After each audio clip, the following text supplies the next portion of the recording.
If you're familiar with our store, welcome back, and if it's your first time here, welcome in. Some housekeeping before we begin. If you pre-ordered a book, it will be available for pickup at the back counter at the end of the event.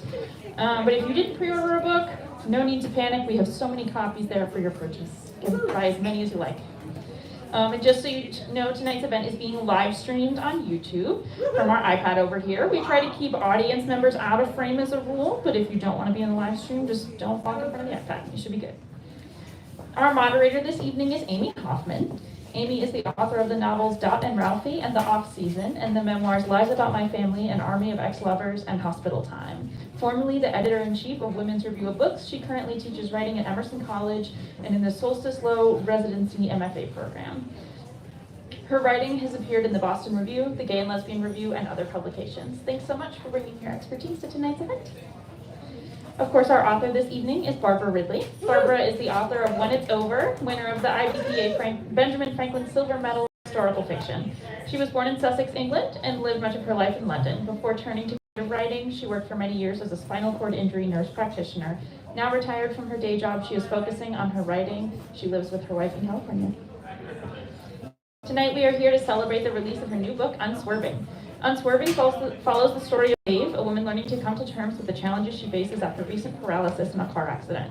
All the while, she's worried about her partner Les, who was severely injured in the accident, but is being cared for by her homophobic parents. As Dave undergoes rehab and begins to reimagine her future, her one beacon of hope is her physical therapist, Beth. But Beth has her own relationship problems to deal with, and if she's not careful, she could become over-involved in Dave's recovery.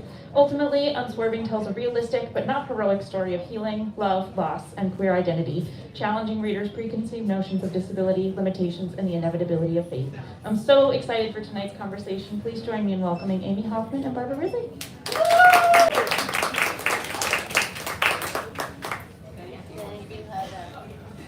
If you could turn on your microphones. Oh, are they not on? Okay. How's this? Better. Okay. Okay, good. I will introduce you. Besides Barbara Ridley's close friends, I was probably one of the first readers of her novel Unswerving, which focuses on a young woman who was paralyzed in a devastating car wreck and her experience in the hospital and rehab as she learns to live with her disability.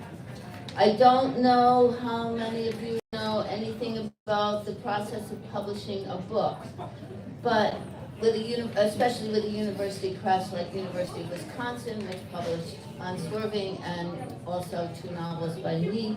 But one of the innumerable steps in getting your book out to an audience is for experts, quote unquote, in the author's field to read and evaluate the book.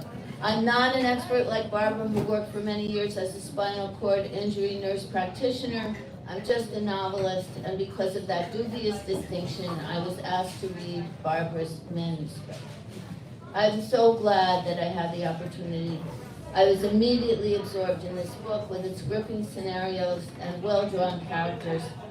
Late in the book, Billy, who's a friend of the main character, Tave, Billy has multiple sclerosis, and she says of research into spinal cord injuries, the thing that gets me about this stuff is that they always just talk about walking again, as if walking is the only thing that matters. It's all the other crap that's a far bigger deal, in my humble opinion. I mean, I get around pretty good in this chair. I can't stand it when people say I'm confined to a wheelchair. I'm not confined to the chair. I use it to get myself places. I'd be confined without it.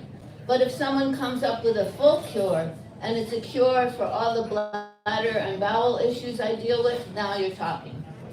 Often disabled characters are confined to their adaptive technologies, the chair or the crutches or the white cane. They have no identity other than their disability. One of the things I loved about Unswerving is that the characters in it have full lives with relationships, families, money troubles, daily frustrations, faults, and virtues. Tave, the main character, is a lesbian. She has sexual feelings, she masturbates, and she deals with the bladder and bowel issues Billy mentions. She doesn't get along with her mother, who wants to send her to a faith healer. Her life is complicated. and she is not a paragon of resilience. Trying a new wheelchair, she realizes pushing was damn hard work. Tave's shoulders ached and her wrists cramped up. She quickly became disillusioned. "I can't fucking do it," she screamed. The physical therapist recoiled and held her hands. Okay, I guess that's enough for today. Especially when Tave first wakes up in the hospital, and as she's realizing the extent of her injury, she is depressed, angry, and self-pitying. She gives up easily in rehab, just as she did in college when she dropped out because the work did not come easily to her. As time goes on, with the help of her dedicated physical therapist, Beth, she slowly gains strength and confidence. She connects with other people with disabilities and learns from them. When a friend says to her, "Wow, Bev, you're so brave," she thinks, "Brave? No," she says, "it's not brave or unbrave. It's me doing what I need to do. No one else is going to do it for me." Because of Barbara's experience as a nurse practitioner, she's able to describe Tave's experience in rehab in great detail and sometimes with technical language. However, this never gets boring or confusing, exactly because Tave and her caregivers are so well done. We learn not just the details of Tave's rehab, but also how she and her therapist experiences them. I might have found this fascinating because of my own experience. 6 years ago, my wife had a stroke and spent several weeks in rehab. I was so amazed and admiring of her therapist's creativity and resourcefulness and sense of humor. I remember one day watching her PT throw colorful beanbags at her, which she had to try to catch. They were both laughing at the exercise, which tested her balance and vision. Reading Unswerving helped me understand what her therapist had been doing and why. I was going to summarize the plot, but I think Heather did that for you, so you don't need it. Tave has been driving in this car accident. She's sleepy and a car swerves into her lane, and she wakes up in the hospital by herself, remembering nothing. She basically is completely, what am I doing here? And she doesn't know what happened to her girlfriend, Lex. This remains a mystery in the book for a long time, but eventually Tave discovers that Lex has serious brain damage and is living with her homophobic parents who refuse to allow Tave to communicate with her. The plot is purely a product of Barbara's wonderful imagination, but it did remind me of the case of Sharon Kowalski and Karen Thompson in the 1980s. When Sharon was brain injured in a car crash with a drunk driver, her parents took over her care and denied Karen, her lover, visiting rights. Sharon's family claimed that visits from her lover would expose her to sexual abuse. After a very long court battle, Sharon was finally allowed to live with Karen. The case became an emotional cause in the LGBTQ community because we knew that something similar could easily happen to us. And when Karen finally won, her attorney commented, "This seems to be the first guardianship case in the nation in which an appeals court recognized a homosexual partner's rights as tantamount to those of a spouse." Until same-sex marriage was legalized, queer partners had no legal relationship with each other or with their non-biological kids. In Unswerving, Tave, similarly, has no right to visit her partner Les, or even to find out where she is. And Tave's social worker cannot understand why Tave should not live with her homophobic rejecting mother when she leaves the hospital. In the end, Tave and Billy set up a household together, a much better solution for Tave than living with her biological family. But really, I'm talking too much, and you should hear from Barbara about all this. Barbara, what made you decide to write this book? What's the origin of it? Well,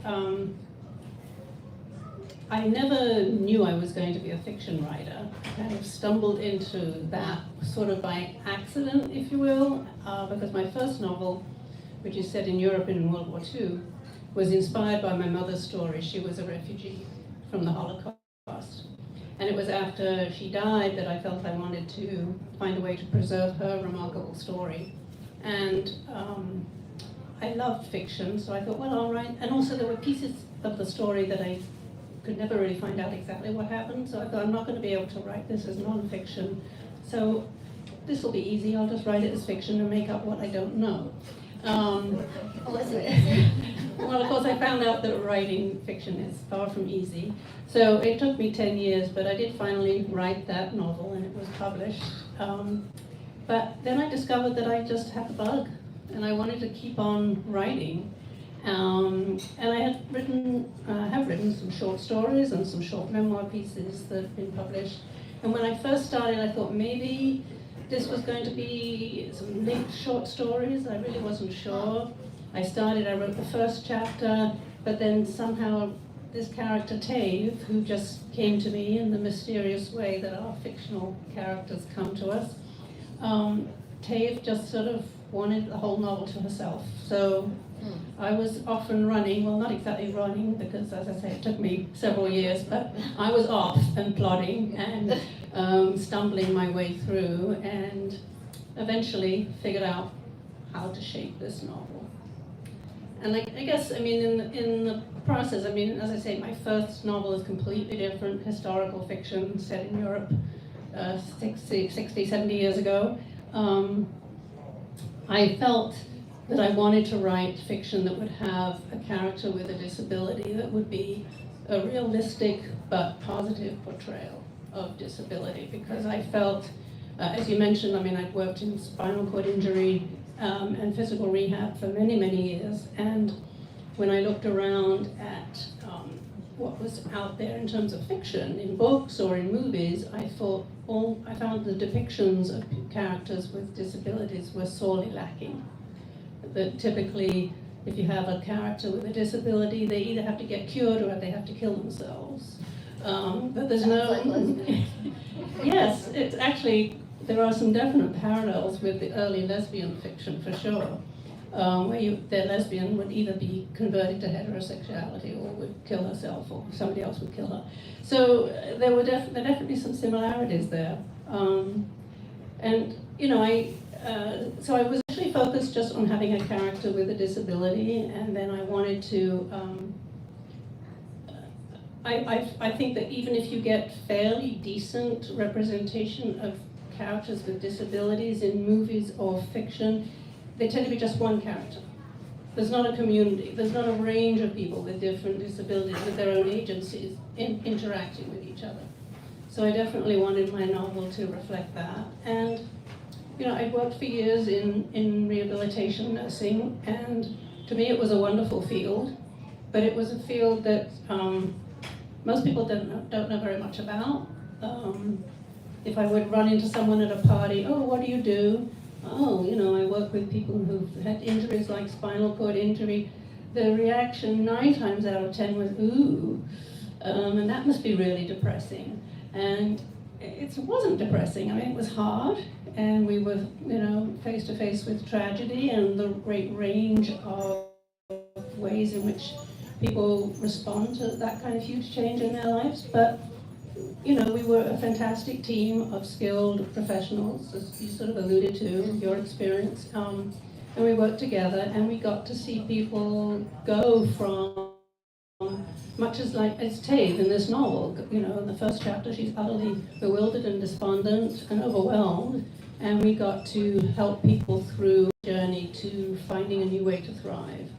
And that was very rewarding, but I felt like I didn't know of any other novels that were set in rehab units that would show that kind of. So, you know, I guess those were sort of my goals, if you like, in writing this book. And then my first novel, as I say, was based on my mother's story, and she wasn't a lesbian, and there weren't any other known lesbians in that story, so I decided, well, I'm going to certainly have lesbian characters in this, my second book. How does Taves being a lesbian influence what happens to her rehab and just the way that she organizes her life? Yeah, I mean, she's very young, and I deliberately set this in 2006, so And she comes from a small town in Northern California, so she's actually very closeted. And it's one of the reasons why she's at the beginning, she kind of doesn't dare to ask anybody what happened to Les, because her relationship is a closeted relationship. So that certainly has an impact, and I just felt like I wanted this character to be very lost. I mean, she's estranged from her family, largely because of her sexuality, and she's estranged from her friends because she's transported from a small town in the northern part of the state down to San Francisco, to the big city. So because she's so lost, then that becomes an excuse, if you like, or it fires Beth, the physical therapist, Beth's need to kind of rescue her and really get over involved, which I felt like I wanted to highlight that as a risk, I think, in any caring profession, that you have to be aware. You have to put yourself out there tremendously to do the job and have great empathy for your patients, but you also have to realize where your boundaries are. I was very curious about that, because I was actually with Beth. I'm not a nurse or a psychologist or anyone in the caring professions. And I thought, well, she's doing right. Some people have reacted differently and felt, she made so many poor decisions. And she does make poor decisions, but you can also, I think, understand why. Yes. Yeah. I mean, I was also interested in the fact, actually, that the point of view alternates between Tave and Beth, who's the physical therapist. And so I'm interested in hearing you talk a little bit about Beth as a character, and how your work as a nurse informed the way that you characterized her. Well, I thought there would be more depth to the novel if it wasn't all written from Tave's point of view. That Beth is offering the expert perspective. Tave is completely the ingenue and the overwhelmed, and Beth is the expert. And there's a kind of interplay between those two perspectives. And I wanted to be able to kind of show the passion behind that work. But somebody asked me, well, why, as I was a nurse and then a nurse practitioner, why did I make her a physical therapist? Why did you? Well, I'm not sure. I think partly because the physical therapist is just very preeminently involved in the physical aspects of rehabilitation. But also I think probably I wanted to put some distance between myself and Beth. I didn't want to kind of make it seem like I was that character, which maybe that would have been a perception more if I'd made that character a nurse. I mean, you do have nurses as characters, yes, that we see in the book, as well as the physical therapists and other There's a whole caregivers. team, although I feel like I said in my acknowledgements that for kind of dramatic purposes, I actually made the team smaller than it would be in reality, because I thought there would be too many characters for the reader to keep track of. So in reality, there would have been a respiratory therapist, a recreation therapist, a neuropsychologist, a dietitian, but it was just too many. I had to kind of make it a little bit more compact. It's kind of interesting, though, that you say that she would have had a recreation therapist, because in the book she has to kind of get out of the hospital in order to start, connecting with other people with disabilities, and also get some exercise and get a chance to be outside and have fun. Right. Well, the recreational therapist, sometimes they would take patients out on outings, but also a lot of it would be just within the rehab center, finding out what that person's interests were, or new interests might be in terms of painting or singing or, all kinds of things. So it wasn't always just taking people outside. So recreational therapy is a fairly broad concept. I see. Do you want to read a little bit from Yes, the book to give us some flavor of it? Well, I think you did such a good job in your introduction. No. So let me think.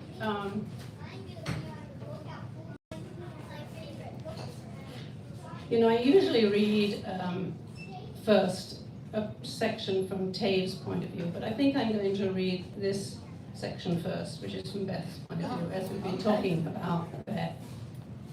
So this is fairly early on in the novel when Tave has been on the rehab unit for about a week and a half, and Beth, the physical therapist, is beginning to get very kind of obsessed and preoccupied with how the patient is doing.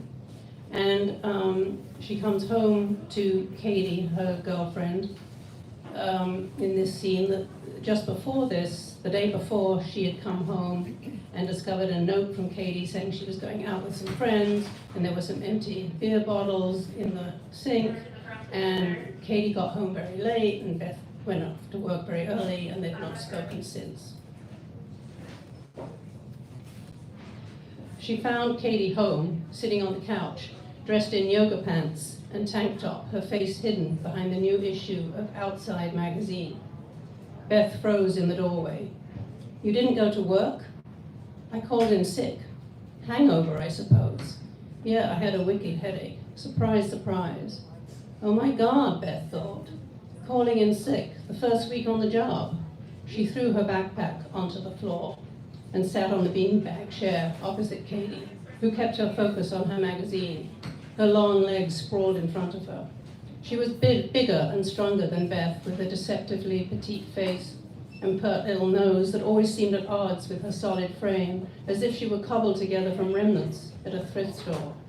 Her black hair was buzzed short around her ears, teased into spikes on top. "Where were you last night?" Beth said. "I told you. I went out with Angie and Jen." "You never told me." "I did. I told you on Monday. Angie wanted to check out that new place on the Embarcadero. They were having a 2-for-1 special." Katie flipped a page. "Well, that's nice. Thanks for not including me. You had your meeting. You couldn't wait until the weekend? It was a one-night deal." Katie looked up now and stared at her. Beth couldn't tell if Katie was bullshitting. She didn't know if she could trust her anymore. Katie had promised she would look for more stable work and pull more weight with the rent increase coming, but hadn't accepted anything offered her. None of it was good enough. Finally, she'd taken this new job and now calling in sick already. "You must have gone somewhere else after dinner," Beth said. "You got in way past midnight." "Am I under curfew or something?" "Why did you come home so late? You never called to tell me where you were." Maybe she was nagging, being unreasonable, but she couldn't stop. "What is this? The Spanish Inquisition?" Beth clenched her fists. "I want to know what the fuck is going on." "Nothing's going on." "And you were drinking beer here before you left," Beth said. 4 empties in the sink. You made quite a night of it." Katie threw the magazine onto the floor. "You're so full of shit. I told you we were going out. Angie and I had a couple of beers before we left. I didn't know I had to get permission from you. Jen was the designated driver, so she didn't drink. I hope that's okay with you, ma'am. We went to the tapas place and then to a bar. I had a good time, okay? Someone's got to have fun around here. What's that supposed to mean? What do you think? You're so fucking wrapped up in your work. It's all you think about. You come home and talk about that damn patient of yours. She's doing this, she's doing that, blah, blah, blah. You can't think about anything else. That's not true. It is." Beth wanted to tell her, because she'd just figured this out herself. "Guess what? I've discovered Tave's a lesbian." But now was obviously not the time. Not the time for anything. There's a lot of jealousy in the relationships in this book. It's just something I noted. Well, tension, conflict, right? I mean, who wants to read about relationships where everything is wonderful, right? And it doesn't make a story. It's true, but also, I mean, Beth has such an intense job, and you know, she does have time issues, and so does her partner, and so it seems like, I don't know, that kind of conflict is inevitable. Well, I think it highlights, I mean, I think in so many fields you have a real issue of work, life, home balance. and that there can be times when that's really challenging Yeah, in any relationship. right. And in this novel, there are things that happen that really create a crisis in Beth's relationship with her girlfriend, and then also in her professional life, her work situation. Mhm. So Tabe is in crisis because of her injury, but Beth is in crisis because of what's going on in her relationship and the place at work. I really like the way that Tave's character develops. You know, in the beginning of the book, even before her accident, she's kind of a lost soul. You know, Mhm. she drops out of college. She has no idea what she's going to do with her life. She's tending bar and, you know, meets Les, and that's sort of a major thing in her life. But she's really sort of directionless. And by the end of the book, that's no longer true. I mean, partly because she's faced with this really devastating challenge of figuring out how to live her life with the extreme disability that she has. And she manages it, even though there are many highs and lows in her rehab. Yes, and I think that for me that was inspired by, I mean, people have asked me, well, is Tave based on a real patient? And she certainly is not. She's a figment of my imagination. But, you know, I worked for 35 years with people with going through this sudden onset of paralysis. And I'd seen all kinds of manifestation of, you know, individual response, individual resilience, family support, socioeconomic resources, I mean, the whole range. But, and for some people did not do well, for sure. But there were so many people that I had the privilege of knowing who, like Tave in the book, really, even though you couldn't say this was a good thing that this had happened to her, actually it was a good thing in so many ways. I mean, it led her to find a new strength, a new resilience that she didn't know she had otherwise. I think of, I mean, there were many, many examples, but there was one young man who I took care of who was 17. He was injured in a drive-by. He was completely random, innocent bystander, left paralyzed. And when I first met him, I mean, he was just utterly depressed. He would sit there scrunched in his wheelchair, hoodie pulled up, not making eye contact. You know, his life was completely devastated. His mother was completely opposite to Tave's in this novel. His mother was completely overbearing and wanted to kind of manage every single aspect of his life. So, as so often happens in nursing, you have the patient and the family. You have to deal with both. But, you know, fast forward 5-6 years, and now this is more like 20 years. But he went on to become an expert wheelchair basketball player. Oh my God. He founded his own foundation to help other victims of gunshot wounds. And he does public speaking, and I mean, all these things which, would he have ever done that if he hadn't been injured? I don't know. But, you know, I mean, he found this inner strength and these resources and a way to create a new life for himself, and I wanted to show how that could happen to a character. Yeah, I think you do that well in this book. And it's a different story than the kinds of stories you outlined that we've seen in movies or fiction in the past. Absolutely. You know, where the person either dies or miraculously is cured. You know, neither of those things happen to Ted. You know, there's no miracles in this book. There's a lot of really hard work. Yes, and I mean, I didn't want to shy away from the difficult realities, whereas while also showing the glimmers of hope and Do you want to possibilities. read to us from Tave now? Yes. Give us a sense of Maybe I will read this section.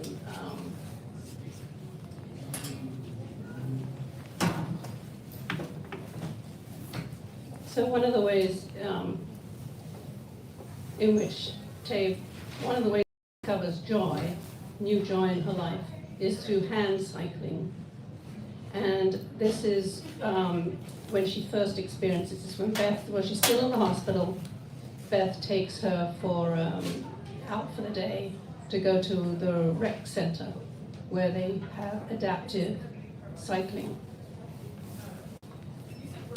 A large workshop opened out into a courtyard, spilling over with the oddest collection of bicycles Tav had ever seen. The bikes, if you could even call them that, came in all sorts of shapes and sizes. Some low to the ground with reclining seats, one with 2 seats side by side, almost like a golf cart, and several others with more of a tandem setup, 2 seats, one behind the other. Extra wheels and seats lay strewn all over the place. A guy in a manual wheelchair was bent double next to one of the tandems, wrench in hand, adjusting the gear shifter. He didn't look up as Tav and Beth, but a tall guy emerged from inside the workshop. "Hey, you made it," he beamed. "Hi, Beth, and you must be Tav. It's so great to meet you. I'm Brent." He extended 2 hands and took hold of Tav's fist like it was no big deal that she couldn't shake hands in the regular way. Tav squinted at him, and he shadow shielded her eyes. He looked to be about 35, with dark hair and a closely cropped beard, thick eyebrows, and a friendly smile. He wore khaki shorts and a t-shirt, although the air felt chilly to Tav. As his arms and legs were deeply tanned, muscular, and covered with dark hair. No denying he was cute, if you were into that sort of thing. But Tav wasn't, never had been. In high school, she and Jimmy Spenger had hung out and faked being an item to keep everyone off their backs, both knowing it was a charade. He moved away at the end of junior year, and she missed him like hell. They never did keep in touch. Brent was saying something about one of the bikes. "You could give this one a try, or we could get you set up with Beth on a tandem. It's up to you." Tav looked at Beth, confused. "This is a great hand cycle for your first time," Beth said, pointing to the one Brent had selected. Tav looked at the hand controls, but how would I? She raised her arms with their useless curled wrists. "You'll use quad grips. We'll strap them to your wrists and they slot into the handlebars. You'll use in your triceps and biceps, all that good stuff we've been working on. Push and pull, push and pull." She made alternating motions with her own arms, circling the air in front of her. "I'm sure you can do it. I think you should go it alone to get the feel of it. I'll walk beside you, or run if you get your speed up. We can ride tandem another time." "You up for it?" Brent asked. Tav looked again at the bike. It was low to the ground with a bright red curved frame, a padded black seat reclined at an angle, and large wheels, one in front, 2 behind. The footrests lay either side of the front wheel. She wasn't sure how she would get into it, but she figured Beth must have a plan. "I've come this far," she thought. "Why not?" "Sure," she said. "Great." Brent stepped to Tav's side, sizing her up. "Jorge," he called to the guy working on the bike. "I think we should adjust this seat, more upright, just a bit." Turning to Tav, he said, "You'll feel more comfortable sitting upright at first, but as you get into it, you'll find reclining will give you more strength and stability." Jorge wheeled over and swiveled into position beside the bike. He smiled at Tav. "Hey, how's it going?" "Good. This is a great machine." He adjusted the seat with an Allen wrench, tugged on it to check it was secure, and bet to fiddle with something else low near the good gear shifter. "All set," he said. "Okay," Brent said, "let's get you in." He and Beth placed the bike next to Tav's chair, and with a quick nod to each other, Brent at her shoulders, Beth with her legs, they deposited her into the seat in one smooth motion. I guess as soon as she was seated, Beth's legs started jumping thing again, twitching like crazy, triggering the weird pain in her feet, but mostly looking so damn stupid. "I guess my legs are pretty excited about this," she joked. Beth pressed gently on Tav's thighs, putting a stop to the spasms and the pain. She smoothed Tav's sweatshirt behind her back, while Brent adjusted the length of the leg supports and strapped in her feet. "Looking good," Beth said. "Now these." She applied rigid black braces to Tave's hands, which looked ugly as shit, with a 3-inch rod sticking out from her palms. But when Beth showed her how to hook them into the cranks on the handlebars, she realized it was pretty cool. Brent adjusted the tension on the crank and cleared the way for her to take practice circles around the courtyard. Damn, she thought, this could be fun.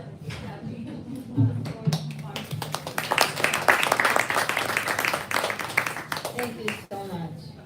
I have to say that I love this section about biking because my wife and I were avid bikers and then when she had her stroke, we actually went and looked at adaptive bicycles one day, but we also ended up buying an adult tricycle for her.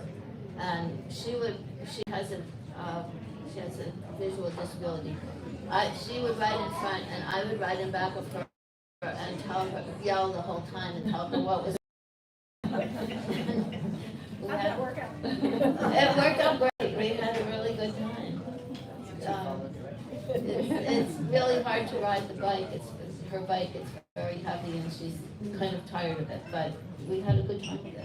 Well, as part of my, people sometimes have asked me, well, what kind of research did you have to do for this novel? I said, well, compared to writing a book about World War II in Europe, and not much, but because so much of it was based on my clinical experience. But I knew about hand cycling, but I'd never done it. So part of my research was to go and go to the center, which is the rec center I describe in the novel is modeled on the Bork Center in Berkeley, California, which is where I live. And I went tandem riding with a couple of different women that I knew. And it was great fun. Oh, that's great. Yeah. That's Yeah. great to know. Yeah. Do people have questions for Barbara about the book or anything? Yeah. Barbara, your first book you described as being very different than your second book, but it occurs to me that there are some very profound similarities in that your characters are the same age. They're both confronting major life challenges. That's true. And they both have an inherent sense of hope. So I wonder if you talk a little bit about how you see them similarly or different, because I think there's something there. Did everybody hear the question? The comment was that even though both of Barbara's books are very different, they have a similarity in that the main characters are facing huge life challenges and there is a sense of hope.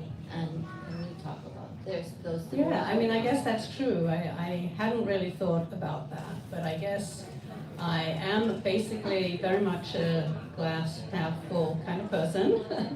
So I do always try to look for the, and I'm drawn to stories about hope and resilience. So. Thank you. Yeah. Other questions? Yeah, back there. Barbara, I'm interested to hear how your process was different or similar in the second book from the first. Do you mean in terms of writing it? Right. Yeah. So the question is, how is the process of writing this book different from writing my first novel? Well, because the first novel I had to do so much research, and I sort of had I'm an old-fashioned kind of gal. I use notebooks and pen, if anybody remembers what those things are. So I do a lot of notes and plotting in a notebook. And for that first book, I had these sort of 3 different columns of the historical and developed stuff that was going on with the characters. So it was very kind of based on the research, even though, I mean, I had a story, the arc of the story in When It's Over is very much modeled on my mother's story. There were, as I said before, there were pieces that I had to make up where there were gaps in my knowledge, but the basic overall arc did reflect her story. But it was so rooted in the specifics of the historical developments that I had to do so much research. And not only research into the actual events, but when you write historical fiction, at least if you're the kind of obsessive person that I am, I mean, you have to make sure every single detail is correct. So, I mean, if I say someone went to go and pick up something from the dry cleaners, Well, then I'm in a rabbit hole of research. Did they have dry cleaners then? What did they look like? Did they, how did they operate? Did you get it? How did you take something? How did you pick it up in the dry cleaners? So, I mean, the research is down to these tiny little details in the language. Was this phrase used then?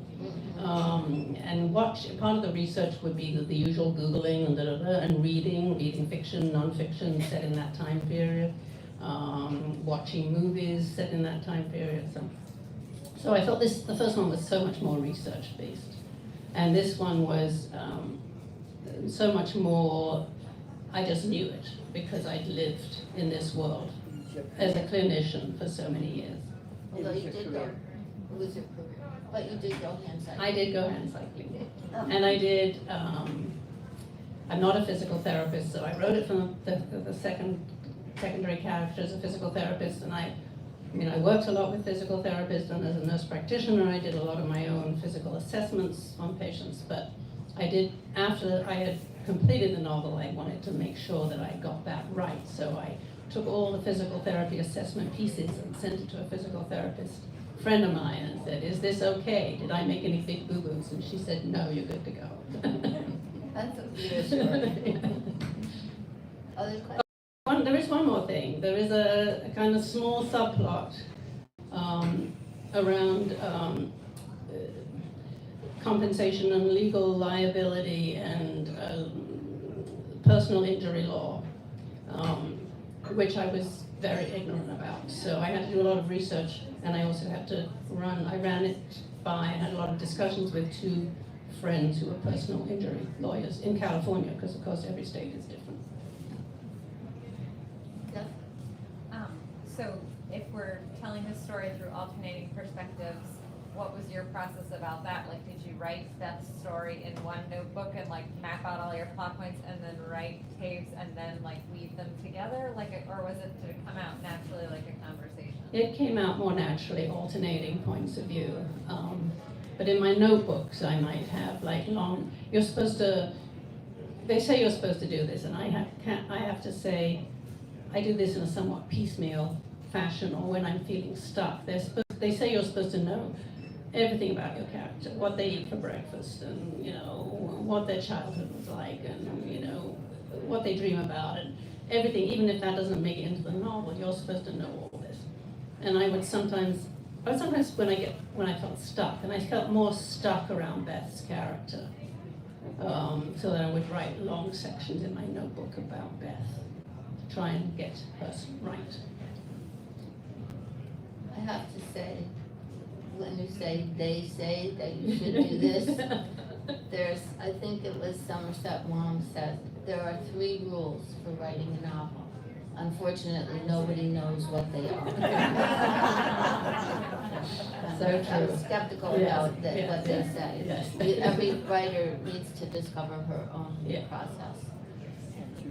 Caroline, as a neuro PT, it was actually really fun to read, and she really you cover what I think a lot of us go through in terms of both trying to get a patient excited about their future life, which is completely different, and you can also get caught up in that when you have someone who's as young as you are, a little bit younger in this case, and who you want to see move beyond this, very confining phase. And I think you did a great job. well, thank you. I really appreciate that. Read how professionals say that, so thank you. Were there any scenes that you wrote that didn't make it to the final version, and if so, why did you take them out? Yes, there are always things that you're killing your darlings, as they call it, scenes that had to be cut. A lot of it was, I felt like I had to get a fine balance between giving detailed information about the rehab process, but not read like a textbook. And it's the same with historical research. You get so kind of, oh, look what I discovered, and you want to put it all in. And this was more, look what I know about, and I want to put it all in. And I had to, sometimes I cut too much out, and then I had readers saying, well, I don't understand. If she's paralyzed from the neck down, how can she move her arms? Like, oh, okay, well, I've got to put more back in then about how that happens, how someone can gradually get partial movement in their arm, even if they're paralyzed from the neck down. So I had to kind of get that balance, and there were scenes. I had a scene in which she gets into a standing frame, which is a very wonderful thing for someone to experience. It's like a gurney, then gradually goes upright, and so someone can have the experience again of standing upright. And in this instance, when I wrote it, Tabe realized she was much taller than Beth. So it was a nice scene, but it was just like, it didn't really add much, and it was, and nowadays, unless you're Barbara Kingsolver or Abraham Puglisi, you're not supposed to have great big thick back books. Nobody wants those. They have to be thinner and thinner and thinner. So there's a lot of pressure to cut, and slim it down. So things like that have to go. You do that so well. I mean, you integrate so much information about, as I said, some very technical information, and yet the book never feels didactic and it never feels confusing.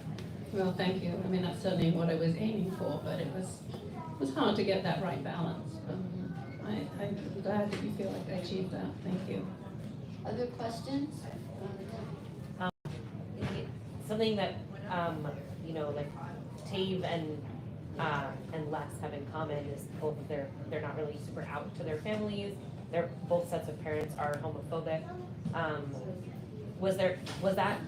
Did that arrive with the characters, or was that something that you kind of settled on in order to kind of show their journey a little bit more in their relationship? Because there's this feeling of like, Tave's life was very closeted before, and that doesn't quite seem to be the case when she's in the rehab facility. There's like other people who are queer there, and nobody seems to really care in a negative way about it. So how did that? Yeah, I don't know. I mean, it's always so mysterious how these things happen. But these characters sort of just came to me fully formed, and I think it was, as I started to develop Tave, the character of Tave and her situation. They say that, there's another rule that you want to put your characters in sort of the worst possible situation, She sure is. She sure is, yes. So, I mean, I wanted someone, she's from a small town up north, so she's much more closeted, and she hasn't been exposed to a lot of different, big city kind of things, and she's, alienated from her family, and she's very young and immature in a lot of ways. So these were just how I sort of envisioned her and how I set it up and how I set up her relationship. But yeah. Other questions? Can you talk about the cover? Oh, I love the cover. And I have to say I felt like I had a really good experience working with people at the University of Wisconsin Press. I'm not really a graphic artist kind of person at all. I didn't really know what I wanted, or even how to articulate what I wanted very clearly. But I said, well, I think I want something abstract and bright colors and sort of hinting at a wheelchair, but not a picture of a wheelchair, but I don't really know. And so they said, well, why don't you go to a bookstore and take some photographs of some covers that you like? So I felt drawn towards just some of these novels that had very bright abstract colors. I don't know why, but I did. I just sent that to them. And then they just came back with this, and I just thought, wow, I just love it. And it's not only got the wheelchair, it's got the rainbow colors in there. I mean, I just think it's perfect. And it stands out very nicely, I think. You also got at the issues in healthcare, where there's the urban medical center that has, in this case, it didn't have all the, all the whiz and bangs and features that come with a top medical center, but it was pretty close to that. And then you had Lex's experience, and so did you intentionally do that, or did it come as the story built? And Yeah, I because think- you did manage to cover Yeah. a lot of those issues. Yeah, and then briefly at the end, I mentioned Tave was briefly in a skilled nursing facility. Yeah, I just think that those things just sort of came organically as the story unfolded, I think. So you didn't intentionally think, I need to cover this topic? No, I mean, I was very intentional, as I said, about how I wanted to show the process of rehabilitation. And I wanted to have more than one character with a disability, and for them to interact with each other. Those were sort of my intentions, my agenda, if you like. The rest kind of really just unfolded as the story unfolded. Barbara, is there a question, another question? The two people with chronic diseases, the other two main, primary characters, how did those evolve as You mean Billy? Billy and Matt? Oh, Maddie. Yeah, Billy and Maddie. Yeah. Billy is one of my favorite characters in the book, and she arrived fully formed out of nowhere. Who knows how she came? I mean, she is introduced early on, and I just love her. But she just arrived really fully fledged with her sense of humor and her kind of brashness. And she's a middle-aged woman, so she's older than Tave, and she kind of takes Tave. When we first meet her, she's a fellow patient in the rehab unit, and she kind of takes Tave under her wing, as it were. And then they maintain a friendship after she's been discharged. But yeah, I don't know, I mean, she just arrived. Maddie, I have to say, is kind of the only character that's actually modeled on a specific person that I know who's active in the disability community in Berkeley. We have time for one more question. Are there any final questions? Barbara, do you have any more comments for us about things that have? Well, Cheryl has. Oh, I'm sorry, Yeah, I one didn't more, see it. yeah. Now that you've finished the book, or you finished writing it, and it's published and out there in the world, do you still think about the characters? Do you miss them?